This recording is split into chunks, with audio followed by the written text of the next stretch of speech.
Hi everyone, welcome to 80. ఇప్పుడే మనమే cinema చూశాక నాకు ఏమనిపించిందంటే okay, it's decent watch. Story ఏంటంటే విక్రమ్ శర్వానంద్ హ్యాపీగా లైఫ్ని ఎంజాయ్ చేస్తూ ఉంటాడు.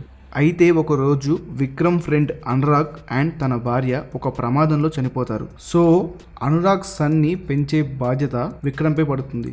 మరి విక్రమ్ ఆ తర్వాత ఏం చేశాడు, అసలు సుభద్ర ఎవరు, వీళ్ళ మధ్య లవ్ అనేది ఎలా సెట్ అయింది, ఆ తర్వాత ఏమైంది అనేది ఈ cinema story. Plus points: cinema first half ఉంటుంది భయ్య, చాలా బాగుంటుంది. Lead actors performance and screen play చాలా బాగుంది. శర్వాన్ కృతి కాంబినేషన్ చాలా బాగుంది, ఆ స్క్రీన్ మీద బాగా కనిపించింది. సెకండ్ హాఫ్ దీన్ని కంటిన్యూ చేస్తూ పర్లేదు అనిపించింది, బట్ సెకండ్ హాఫ్ని ఇంకా బెటర్గా తీసుంటే సినిమా ఇంకా బాగుండేది అనిపించింది.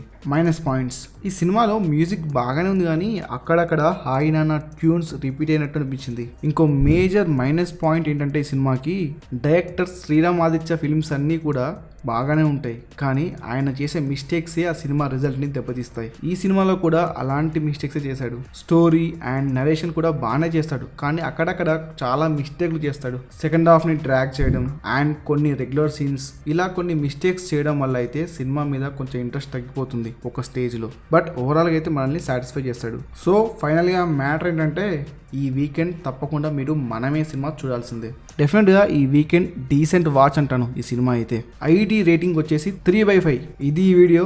ఇలాంటి ఎన్నో రివ్యూస్ కోసం అయితే మన ఛానల్ని సబ్స్క్రైబ్ చేయండి. ఇంతే ఈ వీడియో. Thank you.